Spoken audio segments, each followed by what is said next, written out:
vous allez voir effectivement, quelque part, je suis très fier de présenter ces résultats-là parce que c'est 30 ans de travail et 30 ans de grandes difficultés, d'échecs, de retour en arrière. Et puis là, en ce moment, on est sur une très très bonne dynamique. Et donc, voilà, je commence à présenter les résultats. Et je suis très heureux que vous soyez parmi les premiers à voir ces résultats. Alors, la mort subite, il y a pas mal de personnes qui travaillent dans le domaine de la mort subite. Il y a bien sûr les rythmologues.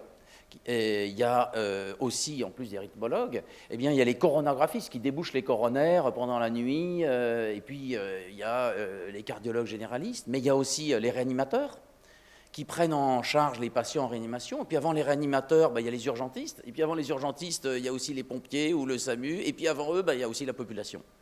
Et chaque étage travaillait séparément, avait des congrès séparés et des revues séparées. Et chacun analysait, et chacun était sûr que c'était lui l'étage le plus important, bien sûr, qui s'occupe de la mort subite. Or, en prenant conscience de ça, on s'est dit il faut qu'on crée la possibilité que les gens travaillent ensemble et mélangent leurs expertises. C'est la raison pour laquelle, il y a 11 ans, on a créé le Centre d'expertise de mort subite de Paris, sur simplement Paris et Petite Couronne. Et on collecte les cas d'arrêt cardiaque, on voit les familles, on fait du screening familial, on fait de l'expertise notamment pour les sportifs, et puis on suit des survivants.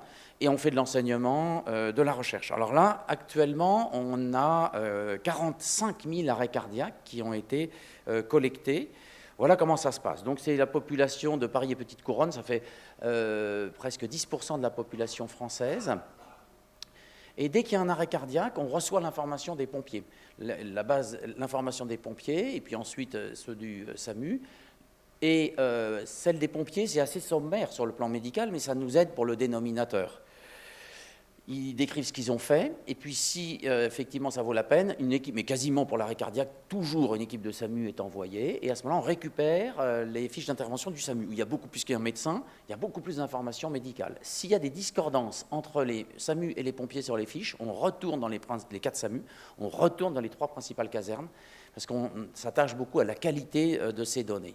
Et puis si le patient est survivant, on récupère les fiches d'hospitalisation en réanimation et en cardiologie. Et puis on suit les survivants. Vous voyez, donc c'est un énorme travail de fourmi qu'on a engagé il y a 11 ans. Et effectivement, ça c'est un petit peu la stratégie de lutte contre l'arrêt cardiaque qui est résumée dans cette diapositive avec 2 points très importants. Vous voyez le point qui est finalement la réanimation, et puis vous voyez la prévention.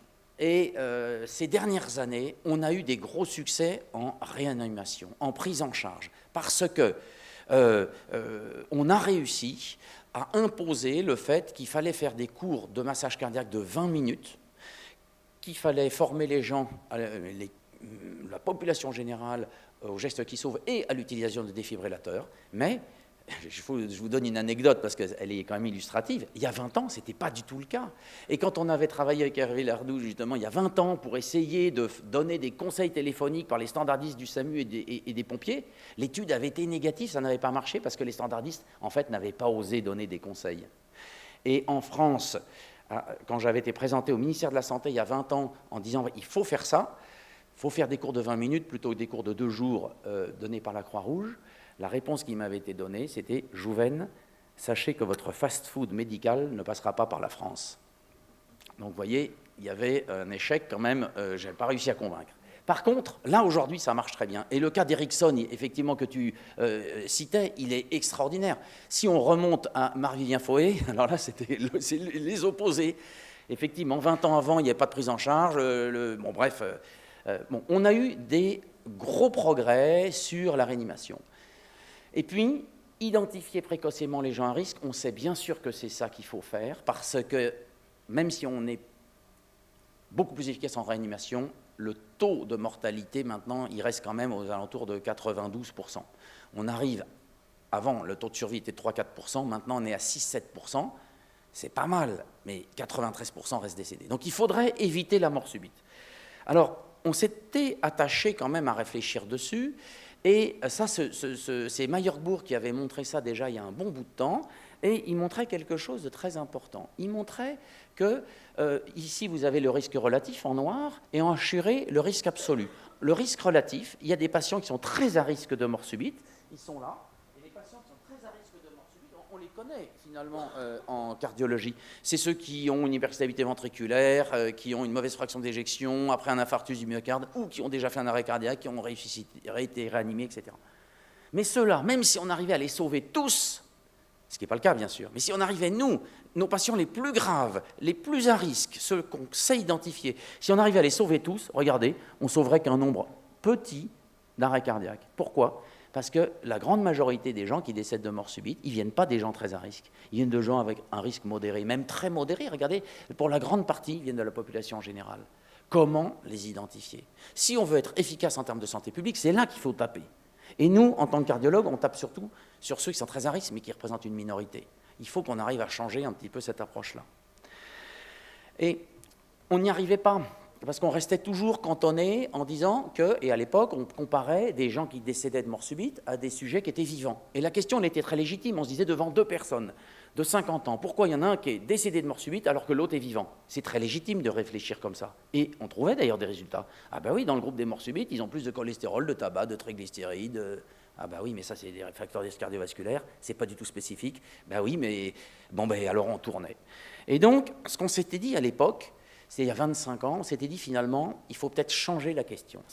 Il faut qu'on diminue l'hétérogénéité et qu'on change le groupe contrôle. Plutôt que de prendre des contrôles des témoins normaux, on va prendre des témoins qui ont fait un infarctus du myocarde. Parce que comme ça, les deux groupes, ils partagent le même profil de risque cardiovasculaire. Les deux ont fumé, les deux ont du cholestérol. Et si on arrive à trouver un risque, quelque chose spécifique de la mort subite, ça sera vraiment lié à la vulnérabilité rythmique à partir en fibrillation ventriculaire, notamment quand on fait un infarctus du myocarde.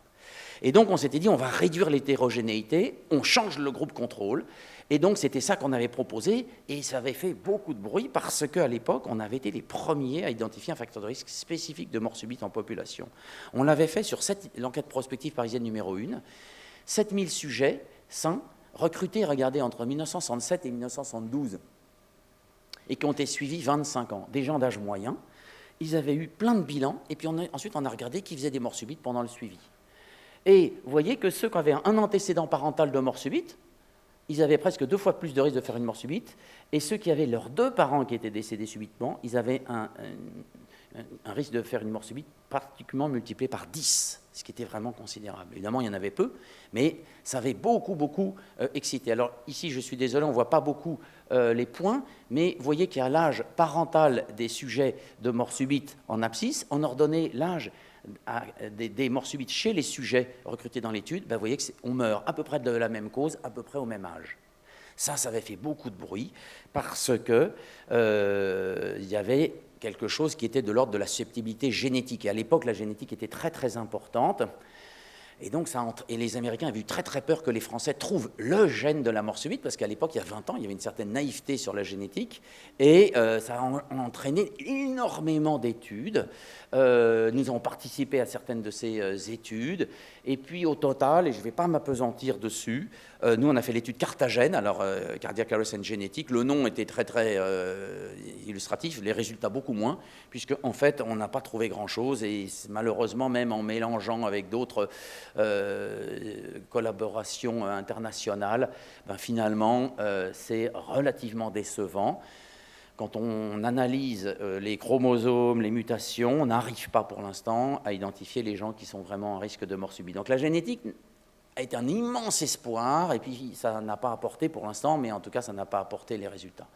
Donc nous on s'était dit, mais c'est pas très grave, on va continuer sur quelque chose un peu de lié au trouble du rythme, ou en tout cas un marqueur de l'équilibre entre système nerveux autonome et adrénergique. Et c'est la fréquence cardiaque. Vous voyez, la fréquence cardiaque au repos, à l'entrée dans l'étude, eh bien, ceux qui avaient une fréquence cardiaque de repos élevée, ils sont plus décédés en bleu de mort subite au cours des 25 ans de suivi. Et il y a un gradient très net. C'est très net, ça nous va bien. On dit si le système vagal, le tonus vagal est plus faible, ça nous va bien. en cas d'ischémie, de blocage d'une coronaire, à ce moment-là, le sujet va être moins protégé et il peut plus partir en fibrillation ventriculaire. Ça nous va très bien. Mais vous voyez que, par contre, il y a d'autres types de mortalité qui sont augmentés également. Ce n'était pas vraiment spécifique de la mort subite, bien que ça soit assez net. On a regardé la fréquence cardiaque à l'effort. À l'effort, on a observé à peu près l'inverse de ce qu'on pensait observer. C'est-à-dire que ceux qui augmentent beaucoup leur fréquence cardiaque à l'effort, ils sont protégés. Et c'est ceux qui augmentent très peu leur fréquence cardiaque à l'effort, c'est la fréquence maximale à l'effort, en fait, c'est eux qui sont à risque. Alors là, ça ne va plus avec le système vagal. Il faut admettre que c'est une anomalie du système adrénergique. Bon, alors ça veut dire qu'ils ont à la fois une anomalie du système vagal et une anomalie du système adrénergique. Et avec ça, qu'est-ce qu'on va pouvoir faire? Alors, en récupération, là, on retombait sur nos pieds. Ceux qui, vous savez, les sportifs qui diminuent rapidement leur fréquence cardiaque, c'est-à-dire qu'ils ont un bon entraînement juste après l'arrêt de l'effort. Et eux, c'était la même chose. Ceux qui diminuent rapidement leur fréquence cardiaque, plus de 40 battements en 1 minute, ils étaient protégés. Ceux qui diminuaient lentement leur fréquence cardiaque, ils étaient plus à risque. Donc ça va avec le vague, on était à l'aise. On a regardé aussi le comportement de la fréquence cardiaque lors d'un stress psychique. On fait un stress psychique aux patients et on voit que là, c'est ceux qui augmentent le plus leur fréquence cardiaque lors d'un stress psychique qui sont le plus à risque de faire une mort subite. Alors là, on se dit, il y a peut-être quelque chose d'intéressant parce que si on mélange, et c'est ce qu'on a fait, le comportement de la fréquence cardiaque pendant un stress psychique, en abscisse, et pendant le stress physique, exercice. Alors les points, vous voyez les points, vous les voyez très mal, c'est les 7000 sujets sains. Ce que vous voyez, c'est les étoiles. Les étoiles, c'est ceux qui, parmi les 7000, c'est ceux qui ont fait une mort subite pendant les 25 ans de suivi. Il n'y a pas d'étoiles là où les gens augmentent bien leur fréquence cardiaque à l'effort et très peu lors d'un stress psychique. Ça, ils sont protégés. Il n'y en a pas de mort subite. Les morts subites, elles sont chez ceux qui augmentent beaucoup leur fréquence cardiaque lors d'un stress psychique et très peu à l'exercice. On s'est dit, là, c'est super, là, on est très très proche d'avoir un outil relativement simple d'identification des gens très à risque de mort subite avant évidemment la survenue de la mort subite. On était très excités, mais le problème c'est que, en fait, au niveau population, ça marchait très bien. Vous voyez là les résultats résumés. Il fallait qu'on valide quand même, parce que ça c'était une étude prospective au long cours. Alors qu'est-ce qu'on a fait? On a regardé Paris et on a regardé la géolocalisation des arrêts cardiaques dans Paris. Vous voyez qu'il y a des points, et là ça correspond aux gares.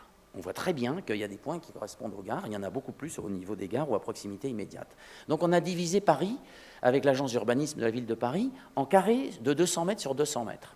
Et à l'intérieur de chaque carré, on a regardé l'âge moyen, le sexe ratio, la richesse, le prix au mètre carré, enfin on a regardé plein de choses, et on s'est dit qu'est-ce qui est le plus lié au nombre d'arrêts cardiaques? Ben, ce n'est pas le nombre d'habitants, c'est le nombre de personnes qui passent à travers ce carré pendant 24 heures. Donc la densité de mouvement. On s'est dit, OK, à ce moment-là, ce qu'on va faire, c'est une densité de mouvement, on va regarder là où il y a les plus de densité de mouvement, et on va comparer des gares avec des lieux touristiques. Pour chaque gare, on a pris à peu près un lieu touristique qui était à peu près le même nombre de densité de mouvement sur 24 heures. Et quand on regarde le nombre de morts subites dans chacun de ces lieux fréquentés, vous voyez que le nombre de morts subites est 4 à 5 fois plus élevé dans les gares. Donc on s'est dit, on a la validation. Parce que pourquoi il y a plus de morts subites dans les gares que dans les lieux touristiques? Ben, dans les gares, les gens ont à la fois un stress psychique et physique. Ils courent, ils ne veulent pas être en retard, il y a un stress psychique, et ils tirent leur valise ou ils portent leur sac, c'est un stress physique.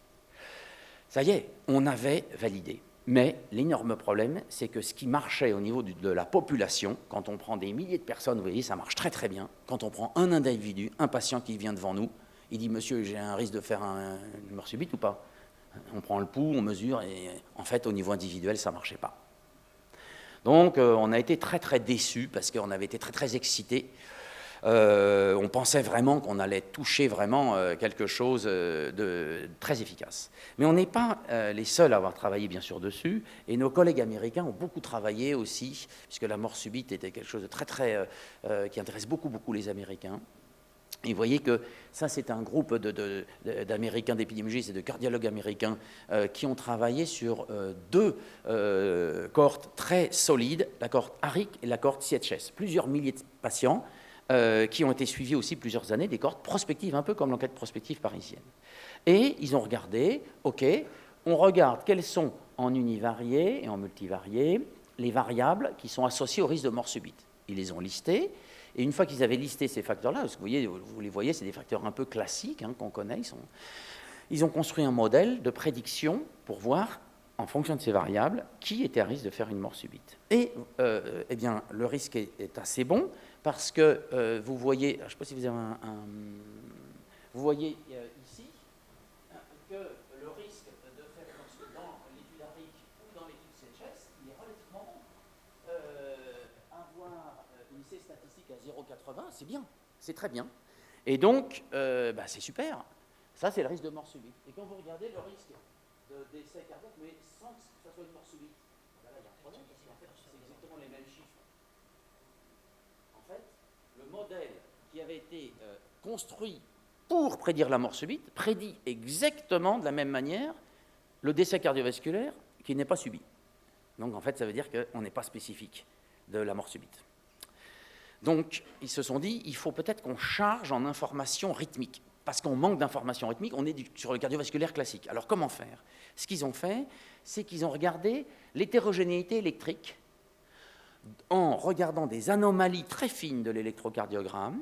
Ils ont pris 10 anomalies fines de l'électrocardiogramme qui étaient, quand vous aviez regardé un seul risque, une seule anomalie, le risque de mort subite était faible, et quand vous aviez plus de 5 anomalies, le risque était beaucoup plus élevé. Donc ça marchait bien aussi. Et ils ont injecté dans leur modèle de prédiction ces anomalies électriques, d'hétérogénéité électrique. Et là, vous voyez que finalement, c'est très décevant parce que la C statistique avec les anomalies d'électrocardiogramme, c'est 0,79 et sans les anomalies d'électrocardiogramme, 0,78. Donc, zut encore, on n'arrive pas à être vraiment spécifique de la mort subite.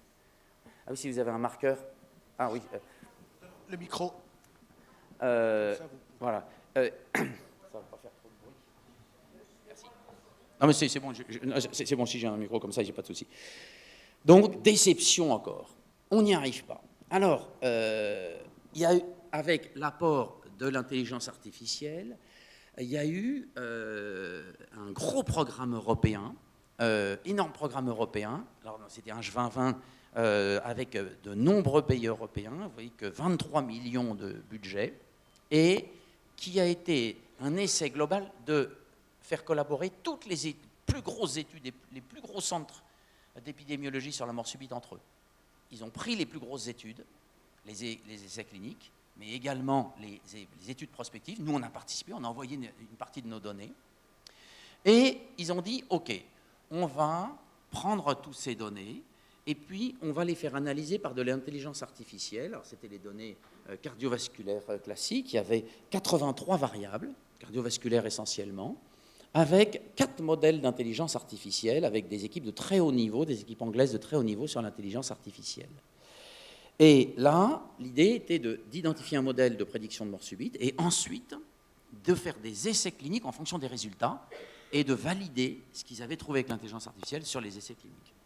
Et en utilisant 83 variables qui sont listées ici, 4 modèles d'intelligence artificielle, il conclut que, en fait, c'est extrêmement décevant, puisque les 4 modèles d'intelligence artificielle arrivent à des AUC de 0,61 qui sont exactement comparables à la fraction d'éjection ventriculaire gauche seule, qui est à 0,60. Donc, là, c'est terrible, parce que on revient complètement en arrière. On sait bien que la fraction d'éjection seule, ça ne marche pas.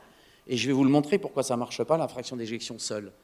En France, il y a à peu près 40 000 morts subites par an. On implante 15 000 défibrillateurs par an. L'interaction ici, c'est 600. On tape à côté de la cible. Le défibrillateur, c'est très efficace, c'est le plus efficace du traitement qu'on ait. Mais on n'implante pas les bons. Pourquoi? Parce qu'on implante quand la fraction d'éjection est inférieure à 35%. C'est ça, c'est notre seul marqueur aujourd'hui, quasiment. C'est terrible, merci. C'est terrible. Et on continue, ça coûte de l'argent. En plus, on implante des défibrillateurs à des gens qui vont avoir des complications qui n'en tireront jamais bénéfice. Rappelez-vous, les études, on met 18 défibrillateurs après un infarctus du myocarde si la fraction d'éjection est inférieure à 35%, pour une personne qui va en bénéficier. Voilà, ça coûte beaucoup, ça fait et donc on est très embêté. Alors qu'est-ce qu'on a raté? On a raté forcément quelque chose. Je reviens en arrière sur là, le moment où on a vu cette réflexion-là. Et qu'est-ce qu'en regardant finalement ça reste vrai, on n'arrive pas à identifier ceux qui sont là. Et pourquoi on n'arrive pas à les identifier? C'est que peut-être on s'est trompé. Parce que finalement, en population générale, on n'a pas de facteur de risque cardiovasculaire, ou un ou deux. Donc finalement, est-ce que c'est ça le bon raisonnement qu'il fallait faire? Tout ce qui est listé ici, c'est cardiovasculaire. Alors on s'est dit peut-être qu'on s'est trompé. Au lieu de diminuer l'hétérogénéité, on va faire le contraire. On va augmenter l'hétérogénéité. On va non pas la limiter, mais l'accepter complètement. On ne va même pas la limiter. On va prendre toutes les variables. Parce que finalement, se contenter des variables cardiovasculaires, ça voudrait dire que, d'accord, la mort subite, c'est un événement cardiovasculaire, c'est une fibrillation ventriculaire, dans la grande majorité des cas, sur une occlusion coronaire, dans une grande majorité des cas. D'accord, c'est cardiovasculaire. Mais est-ce que cet événement cardiovasculaire final est létal, la plupart du temps? Il est seulement expliqué par des conditions cardiovasculaires, infarctus, cardiopathie hypertrophique, DVDA, et des facteurs de risque cardiovasculaires, ou est-ce qu'il pourrait être expliqué par des choses qui sont non cardiovasculaires? À partir du moment où on se pose cette question, on se dit, OK, bon, ben alors, on accepte de ne pas savoir. Nous, en tant que cardiologue, il faut accepter peut-être de dire, OK, on ne va pas savoir. Alors, tu le notais, mais en fait, il y a très peu de gens qui sont au courant de ça, je m'en vante pas du tout, mais je suis cardiologue, je ne suis pas du tout néphrologue. J'ai cassé plusieurs fois la classification internationale de rejet de rein. Et vous voyez comment on a fait. Ça, c'était à peu près il y a 10 ans, parce que dans l'équipe, il y a des néphrologues qui sont arrivés, et puis on a commencé à utiliser l'intelligence artificielle. Et à ce moment-là, en néphrologie, j'ouvre juste la parenthèse pour vous dire pourquoi on a eu ces raisonnements-là. Et le rejet, ben, il y a le rejet aigu, c'est par anticorps, et le rejet chronique, c'est cellulaire. C'est ça la classification, c'est la classification de Banff, Banff 1, Banff 2. Puis je leur ai dit, t'es sûr que c'est ça? Il me dit, bah oui, c'est sûr que c'est ça, c'est ce qu'on enseigne. Je dis, oui, c'est ce qu'on enseigne, mais est-ce que si on laissait les mathématiques choisir elles-mêmes, est-ce qu'il y a vraiment que 2 groupes de rejet? L'énorme avantage de la transplantation, c'est que quand quelqu'un est transplanté, il n'y a pas de perdu de vue, il est toujours au centre. Les examens, c'est toujours les mêmes, ils sont répétitifs. Donc on se rapproche du jeu d'échecs ou du jeu de Go, toutes les cases sont bien remplies, c'est parfait pour l'utilisation de l'intelligence artificielle. Et moi, c'est comme ça que j'ai pu apprendre un peu le machine learning, le deep learning, et puis, parce que les données étaient des données structurées. Le mot, il y a les données structurées et l'approche statistique qui est non supervisée cette fois-ci. Alors là, bon voilà, hein, c'était simplement pour vous montrer qu'il y avait une hétérogénéité, que cette hétérogénéité, on l'avait acceptée, et qu'en acceptant cette hétérogénéité, on a fait des groupes de rejet, et finalement, on s'est aperçu qu'il n'y a pas 2 groupes de rejet, mais 4 groupes de rejet. Les 2 groupes, rejet cellulaire en rouge, rejet humoral en noir, très bien, mais finalement, le rejet, le groupe qui était le plus important, ce n'était pas le groupe qu'on attendait, c'était le groupe en bleu. Et c'est dans le groupe bleu où il y avait le plus de gens qui rejetaient. Et c'est comme ça qu'on a pu dire, mais non, la classification basée uniquement sur le rejet d'anticorps et cellulaire, elle est désuète. Et donc on a fait des papiers que je restais caché parce que voilà. Mais ça m'a vraiment été très utile dans l'apprentissage du machine learning et du deep learning. Alors on l'a publié dans des grandes revues, etc. Et ensuite, on a pu, parce qu'on avait bien expérimenté pendant plusieurs années les approches sur des données structurées, s'attaquer à des données non structurées, qui sont les données de la sécurité sociale. La sécurité sociale, il y a à manger et à boire, c'est énorme, c'est un travail très minutieux fait par les fonctionnaires, je les remercie parce que c'est grâce à eux justement qu'on peut avoir tout ça. Et vous voyez qu'on a les données de l'assurance maladie sur les examens, sur les médicaments, on a les données hospitalières, on a les données de certificats de décès. Et alors là, on a recruté des ingénieurs de très haut niveau qu'on a travaillé des années, parce que les données n'étant pas structurées, il a fallu les structurer. Les données n'étant pas nettoyées, il a fallu les nettoyer. Les données n'étant pas chaînées, il a fallu les chaîner, les organiser entre elles. Et puis ensuite, les connecter au centre d'expertise mort subite. Et à ce moment-là, ce qu'on a fait, c'est que nos dizaines de milliers de morts subites, on a récupéré les données de l'assurance maladie, 10 000 variables, pendant 10 ans avant la survenue de la mort subite. C'est des bases de données de plusieurs téras. C'est énorme, la base de données est gérée à l'école polytechnique sur le plateau de Saclay dans des centres sécurisés, mais c'est énorme.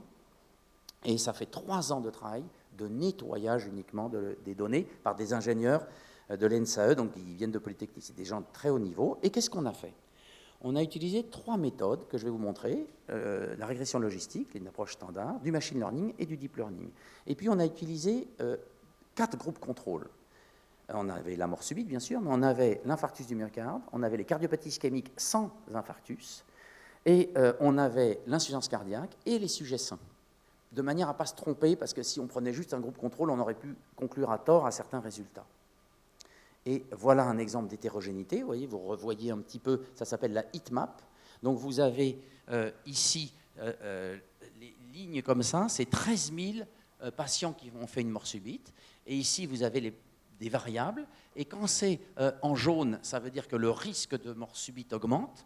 Quand c'est en bleu, ça veut dire que les patients sont beaucoup plus protégés du risque de mort subite. Vous voyez, donc ça se rapproche un tout petit peu, vous voyez, en beaucoup plus complexe, de ce qu'on avait sur le rein. Et quand on présente les données qui sont exactement la même chose, mais un peu différemment, vous avez ici la survenue de la mort subite, vous avez ici les informations qu'on a 1 an, 2 ans, 3 ans, 4 ans, 5 ans avant la mort subite. En haut, c'est les gens qui ont pas mal d'informations. 15% à peu près, vous voyez, des gens, alors eux, ils ont des informations, ils ont été chez le médecin, chez le cardiologue, ils ont fait des examens, ils ont peut-être fait des coraux, ils ont peut-être fait des... Voilà, et ceux-là, ils ont... Mais vous voyez bien que ce que je vous disais tout à l'heure, la grande majorité des gens qui vont faire une mort subite ici, quand on regarde les 10 000 variables qu'il y avait avant, ben, il y en a très peu. Et il va falloir travailler sur du signal très faible. Et le signal très faible, il faut le différencier du bruit statistique. Et donc ça demande effectivement des approches méthodologiques assez pointues. Et qu'on est alors, ce que je vous disais, c'était notre modèle de développement. On est en train de valider, parce qu'on a travaillé de 2011 à 2015, on avait 13 000 arrêts cardiaques, et puis maintenant on va en avoir de nouveau 13 000 de 2016 à 2020, avec les différents sujets contrôle que je vous ai montrés. Et on utilise 3 modèles. Un modèle de régression logistique, parce que, ça vous connaissez, c'est comme le Cox, c'est pas vraiment adapté quand les données sont corrélées. D'ailleurs, les données normalement ne doivent pas être corrélées. C'est pas adapté aux données manquantes, mais c'est quand même assez robuste. Et moi, je voulais valider quand même avec des modèles classiques. Et puis, on a fait du gradient boosting machine, qui est une approche de machine learning, avec des avantages importants. Et puis, on a fait du Recurrent Neural Network, qui sont des approches de deep learning. On ne dit rien à la machine, c'est la machine qui apprend elle-même sur les données. On a fait des validations intra-année, et puis on a fait tourner nos modèles, la cross-validation. Et puis, voilà nos résultats. Et nos résultats sont très intéressants. Vous voyez que, est-ce qu'on peut prédire la mort subite? Ben oui, regardez les résultats qu'on a. Ils sont excellents. On arrive à des 0,88. Et quand on regarde, par exemple, le modèle de régression logistique, ben il fait moins bien. Mais c'est pas mal quand même. Ah, je ne sais pas pourquoi ça saute là. Voilà, merci. Donc, il fait pas mal, 0,80 sur les données cardiovasculaires. Vous voyez que le machine learning, il fait mieux. Le deep learning fait encore mieux. Mais ce n'est pas tellement ça qui compte. C'est pas tellement ça. Ça, c'est quand on prend que les variables cardiovasculaires. Là aussi, on prend que les variables cardiovasculaires. Et quand on accepte de prendre les variables non cardiovasculaires, c'est là qu'il y a vraiment une augmentation des capacités de prédiction des modèles. Donc, l'idée de dire, effectivement, la mort subite, oui, c'est un événement cardiovasculaire, mais est-ce que c'est limité à des données et des conditions et des facteurs de risque cardiovasculaires? Ben non. Non, il faut absolument considérer des données non cardiovasculaires. Et voilà nos modèles de prédiction actuels. Vous avez ici contre la population générale en gris, et ici vous avez le modèle de prédiction de la mort subite pour vous montrer que c'est spécifique, puisqu'on arrive avec ces résultats à identifier les gens qui ont plus de 90% de faire une mort subite dans l'année. Donc c'est des résultats, j'en rêvais même pas quand j'ai commencé à travailler sur la mort subite. Donc les résultats de prédiction sont excellents. Mais vous allez voir d'autres résultats, je vais vous montrer, qui sont extrêmement prometteurs également, puisque, regardez ça, les modèles de machine learning et de deep learning, contrairement aux modèles classiques, c'est les modèles classiques de régression logistique ou de Cox, vous mettez les variables qui sont à risque, et puis ils disent, il y a des coefficients bêta devant chaque... alors le tabac, c'est un bêta de 1,8, le cholestérol, c'est ça, ces bêta, ces coefficients devant les variables, ils sont vrais pour toute la population. L'énorme avantage de machine learning et de deep learning, c'est que les bêta, ils sont au niveau individuel.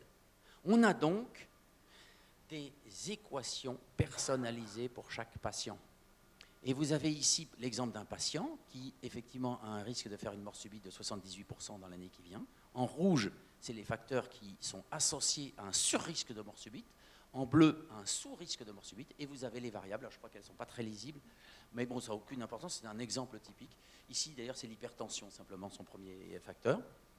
Donc, on est en train d'être capable de construire de la prévention individualisée. Ce n'est même pas de la médecine individualisée, c'est de la prévention individualisée. Et puis, on a voulu aller encore plus loin. On s'est dit, finalement, si on accepte, et on est en train de le voir, que oui, il faut prendre des variables non cardiovasculaires pour expliquer le risque de mort subite. Alors, ça veut dire quoi? Peut-être que la classification qu'on a, nous, actuelle, elle n'est pas... qui est basé que sur du cardiovasculaire, cardiopathie ischémique, cardiopathie non ischémique, syndrome arythmogène, etc. Peut-être que ces groupes-là, de gens à risque, peut-être qu'on va en trouver d'autres si on ouvre à des variables non cardiovasculaires. Alors on s'est dit, on va faire tourner nos modèles sur... et donc on a utilisé machine learning, le deep learning, et échec.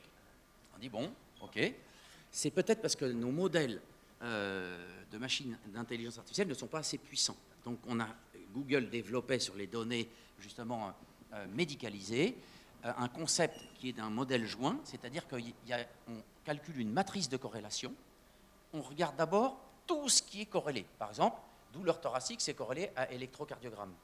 Mais électrocardiogramme n'est pas corrélé à douleur abdominale. Vous voyez, donc on fait une immense matrice de corrélation et toutes les connaissances médicales sont mises, et ensuite on remet ça dans le machine learning, le deep learning, de nouveau, échec.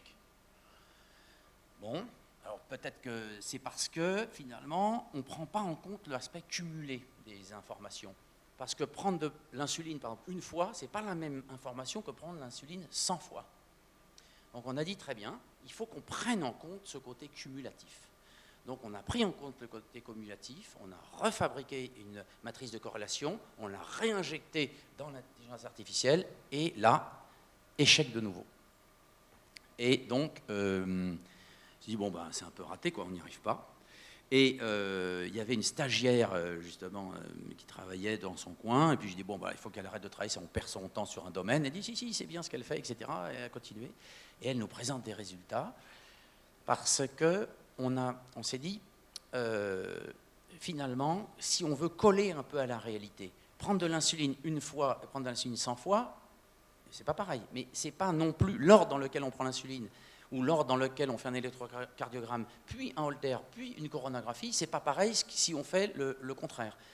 Le côté temporel ordonné doit peut-être être considéré dans le modèle de prédiction. Et on a fabriqué donc des trajectoires.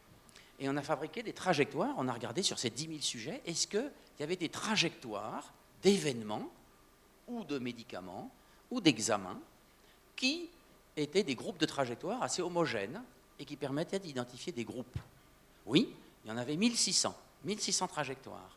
Et quand on a pris en compte ces trajectoires et qu'on les a réinjectées cette fois-ci dans le modèle de Deep Learning, c'est là qu'on a obtenu les résultats qui sont magnifiques, que je vous présente là, qui sont qu'on a une représentation en 2 vecteurs, mais de quelque chose qui fait plus de 100 vecteurs, à multidimension, c'est la représentation des groupes homogènes de patients en fonction de leur trajectoire.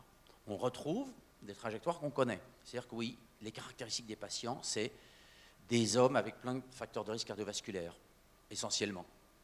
Et puis un autre groupe, c'est essentiellement des femmes âgées. Et puis il y a un autre groupe, c'est des problèmes lipidiques diabétiques. Donc là, on était assez à l'aise. Il y a même un groupe, qui est un groupe important, 20%, âge moyen, 50 ans. 20%, hein, une mort subite sur 5. Donc là, ceux-là, on est en train de travailler dessus, parce qu'évidemment, il va falloir absolument les identifier précocement. Mais, de manière assez importante et intéressante, on a aussi découvert des groupes qu'on ne pensait pas découvrir. Alors, il y a le groupe de neurologie, psychiatrie. On sait que les antipsychiatriques ont un risque augmenté de mort subite. On sait parfois que c'est la pathologie, est-ce que c'est le médicament ou les deux mélangés, donc on savait un peu. Mais il y a un groupe très net de 5% de gens qui font des morts subites, qui ont des problèmes psychiatriques et neurologiques. Mais il y a aussi un groupe de patients qui ont des caractéristiques oncologiques très prononcées, 5% aussi. Donc ça veut dire qu'il y a des gens qui font des cancers avec leurs caractéristiques, qui font un groupe de morts subites. Et puis, il y a un autre groupe qu'on ne connaissait pas du tout, qui est tout ce qui est pneumopathie chronique, ou aiguë d'ailleurs. Et puis, il y a un groupe aussi de tout ce qui est défavorisé socialement.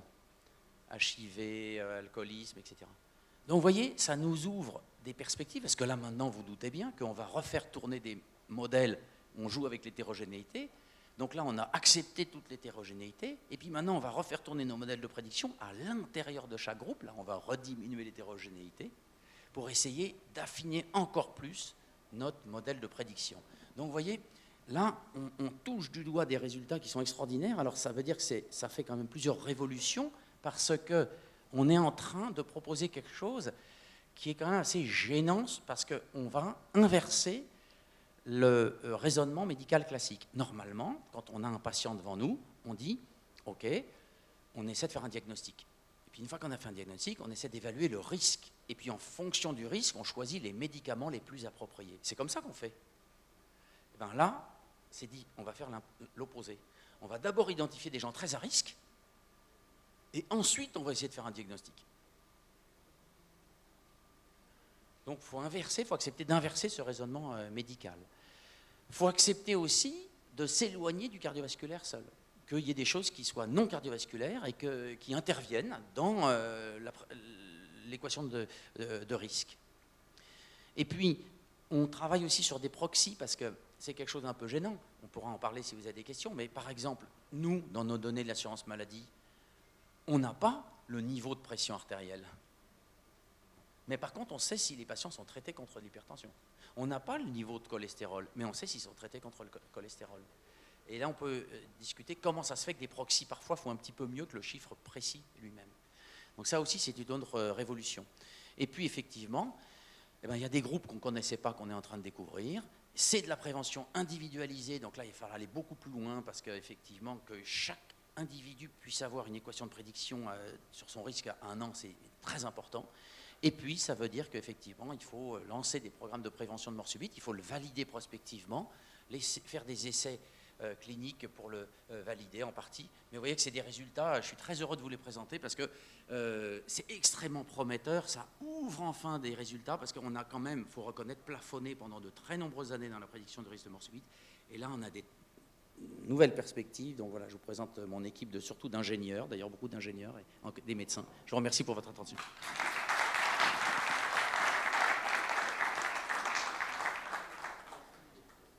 Merci professeur Jouven pour cette brillante et superbe conférence. Alors si en principe les lectures, il n'y a pas de questions, mais j'ai l'approbation de notre président pour 1 ou 2 questions d'actualité. Vas-y Thibaut. Merci Xavier pour vraiment ce magnifique topo, puis tous tes travaux de recherche. Alors, en t'écoutant, ça m'a fait penser à une histoire qui m'est arrivée à Agadir, au souk, il y a quelques années. Je vous en avais parlé. J'avais un vendeur qui m'avait essayé de m'attraper pour rentrer dans sa boutique et il m'avait dit « Arrêtez-vous, arrêtez-vous ». J'ai dit « J'ai pas le temps ». Il m'a dit « Un homme pressé, mais vous êtes déjà mort ». Donc, je crois que c'est le bon sens. C'est un proverbe marocain, je crois. Hein. Voilà. Un homme pressé est déjà mort. Ben, c'est ce que tu nous dis. Et j'ai trouvé ça hyper intéressant, ce que tu disais sur les gares. Et donc, ça m'a amené à des questions. Première question, est-ce que tu as vu la même chose dans les aéroports Oui. C'est pour mon retour, en fait, hein, parce que j'ai 50 ans. Deuxième chose, c'est est-ce que là, toi qui fais du travail sur des bases de données énormes, est-ce que tu as contacté Google qui nous traque? Est-ce qu'on ne peut pas lier Google aux données médicales via la CNAM ou trouver un moyen pour pouvoir finalement coupler ce que tu as démontré sur le lieu et sur le dossier médical? Alors, effectivement, dans les aéroports, ça c'est connu, et d'ailleurs ça a bien été montré. L'aéroport de Chicago, c'était le premier. Ils ont montré qu'en installant des défibrillateurs, ils sauvaient un nombre de vies beaucoup plus élevé. Donc oui, au niveau des aéroports, c'est très net. C'est plus facile parce que les aéroports, par rapport aux gares qui sont beaucoup plus nombreuses et puis qui ont mis du temps, voilà. Donc ça pour Maintenant, pour Google. Je sais extrêmement bien, puisqu'on a déjà effectivement été contacté, mais je ne désire pas que nos données soient utilisées de cette manière-là. Donc il faut mieux se débrouiller quand même, il vaut mieux piloter nos résultats que de les donner effectivement, puisqu'après, ça, ce sont des résultats qui engagent quand même assez loin. Donc, est-ce que l'utilisation qui pourrait en être faite au niveau des assurances, voilà, tu vois, ça serait. Et toi, tu pourrais l'utiliser, par contre. Oui. Bon, pendant un temps limité, puis après, je pense que. Oui. Non, donc il faut être très précautionneux parce que ce sont des données très sensibles. Vous avez des questions? Il y avait un certain moment, il y a quelques années, je pense, au marathon de Paris, ils ont mis un défibrillateur à chaque kilomètre, sur les 42 kilomètres. Oui. Alors, comment vous voyez un peu la couverture médicale des manifestations sportives? Comment vous voyez ça? Alors, pour les courses à pied, c'est très très intéressant parce que c'est pas la peine de mettre des défibrillateurs à tous les kilomètres, on s'en est aperçu. Il faut en mettre au dernier kilomètre parce que tous les arrêts cardiaques quasiment surviennent soit à l'arrivée, soit au dernier kilomètre. Et phénomène très important, quand vous prenez l'ensemble des morts subites pendant une activité sportive, 95% sont des hommes et que 5% sont des femmes. Donc alors pourquoi? On peut en discuter, c'était très intéressant. Probablement parce que les hommes, même s'ils ont un petit peu de douleur thoracique, ils ont une intelligence très élevée et donc ils veulent quand même sprinter pour dépasser le gars qui est juste devant. Qui est beaucoup plus vieux. Alors que les femmes qui n'ont pas cette intelligence peut-être se disent bon, je préfère ralentir et c'est pas très grave. En tout cas, il y a un comportement vis-à-vis de la compétition différent. On a regardé pour le même taux de participation, pour des mêmes sports, et ce 95% ou 90% et 10%, il reste. On vient de le publier d'ailleurs dans le journal avec d'autres pays, c'est encore la même chose. Donc il y a vraiment un risque beaucoup plus élevé pendant le sport chez les hommes que chez les femmes, qui ne correspond pas vraiment au taux de participation, parce que maintenant les femmes font beaucoup de sport. Ouais. Mais voilà, donc effectivement, c'est surtout au dernier kilomètre, parce que les gens sont fatigués, ils forcent quand même à ce moment-là. Et là, ça vaut vraiment la peine d'en mettre, parce que oui, ça sauve des vies. Saïd. Merci beaucoup, professeur Jouvin, pour ce magnifique topo. Et bravo pour ce genre de travaux qui sont énormes et certainement qui vont aboutir à des résultats. Alors maintenant, ma question, c'est une fois on va aboutir à des résultats, c'est-à-dire une fois on va essayer d'obtenir un profil de patient, peut-être des profils de patients qui sont susceptibles de faire une mort subite, qu'est-ce qu'on peut en faire justement? Est-ce qu'on va les mettre tous avec un défibrillateur? Est-ce qu'on va leur donner tous des statines? Est-ce qu'on va leur donner tous de l'aspirine? Comment vous envisagez un petit peu la gestion de ces patients-là? Alors, effectivement, non, mais tu as bien raison de le souligner, ce sont des résultats préliminaires.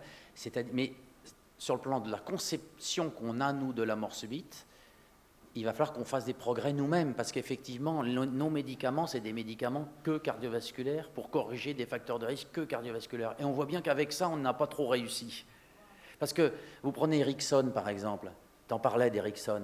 Mais un sportif de haut niveau comme ça, bien sûr qu'il a des épreuves d'effort, des ECG de repos, des échographies cardiaques, bien sûr qu'il a tout ça. Eh bien oui, mais il fait quand même une mort subite alors qu'il n'avait aucune anomalie.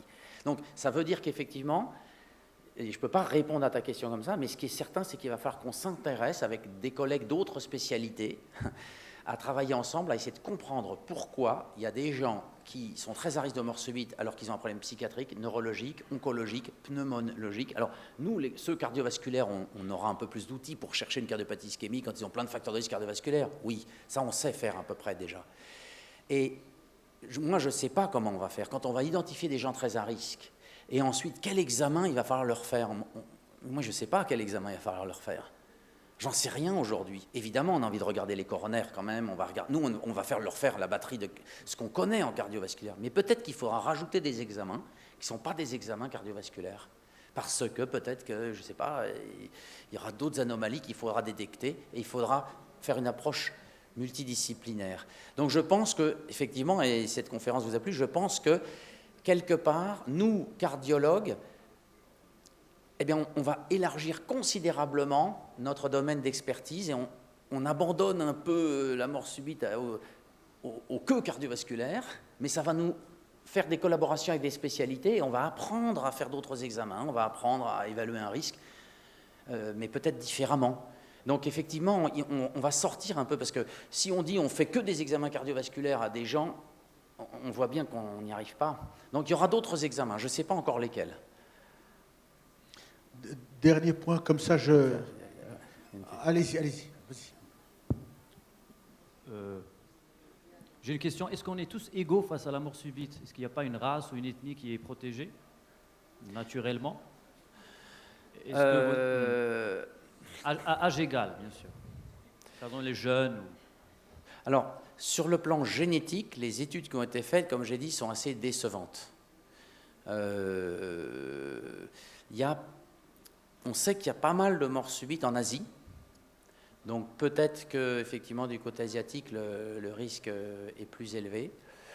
Mais non, en termes d'ethnie, enfin, il n'y a pas j'ai pas de connaissance, hormis ce côté qu'effectivement, en Asie, il y a des maladies, il y a des conditions qui font qu'effectivement, le taux de mort subite, l'incidence de mort subite est plus élevée.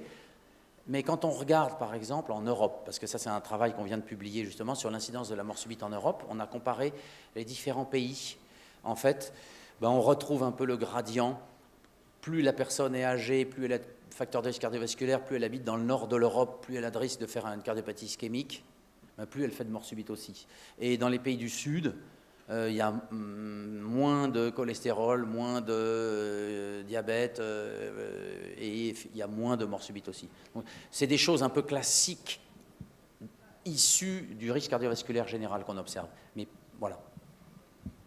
Allez-y, s'il vous plaît. Bonsoir, professeur. Merci beaucoup. Ma question, c'est de savoir par rapport surtout les jeunes sujets qui s'apprêtent à faire le concours d'exercice physique avant pour la police ou bien la gendarmerie et tout ça. Je me sens un peu ridicule quand je vois, souvent nous leur demandons à faire des ECG. Oui. Et quand je vois qu'on dit qu'il n'y a pas d'anomalie électrique qui est corrélée à la mort subite, alors je me dis, que faire? Alors c'est une excellente question qui m'a valu l'animosité des cardiologues du sport pendant très longtemps, parce qu'effectivement, comme on avait envie de faire mieux sur les certificats d'autorisation à la pratique sportive ou de non-contre-indication à la pratique sportive, un examen clinique, ça ne suffit pas. Un interrogatoire, ça ne suffit pas non plus. Donc on avait, et c'est normal, envie d'aller plus loin. Et donc ce qui était proposé, c'était un peu légitime. Qu'est-ce qui va plus loin? C'est l'électrocardiogramme. Et c'est vrai que sur un électrocardiogramme, eh bien, on peut détecter des anomalies. Donc effectivement, en Europe, les gens disent il faut faire un électrocardiogramme. Aux États-Unis, les gens disent non, ça ne sert pas. Il y a eu des affrontements très très forts, vous aviez forcément participé, ce côté conflictuel entre l'Europe et moi-même en tant qu'Européen, je dis non, effectivement, l'électrocardiogramme n'est pas suffisant. Les Italiens défendent énormément cette approche avec un ECG systématique générationnel au niveau de tout le monde, mais on ne verra que des grosses anomalies. Et on pourra identifier quelques personnes. Alors, est-ce que ça vaut le coup au niveau de santé publique? Je ne sais pas, je ne crois pas. Par contre, effectivement, ça ne suffit absolument pas. Et on revient sur le modèle d'Erickson, un ECG de repos, ça ne suffit pas. Alors, il faut faire peut-être une échographie cardiaque. Ah oui, on détectera quelque chose. Puis, il faudrait peut-être faire une épreuve d'effort aussi. Ah bah oui, puis un Holter aussi. Oui. Et même avec tout ça, Erickson, il meurt. Donc, on n'y est pas pour l'instant. Donc, effectivement, Je pense que l'électrocardiogramme de repos, simplement, et dire « Monsieur, votre électrocardiogramme de repos est normal, c'est bon, vous n'avez pas de risque », ça, je pense que ce message, non, il est faux. Oui, vous avez raison. Merci beaucoup. Merci. Sous vos applaudissements, nous remercions encore le professeur Xavier Jouvin. Merci beaucoup.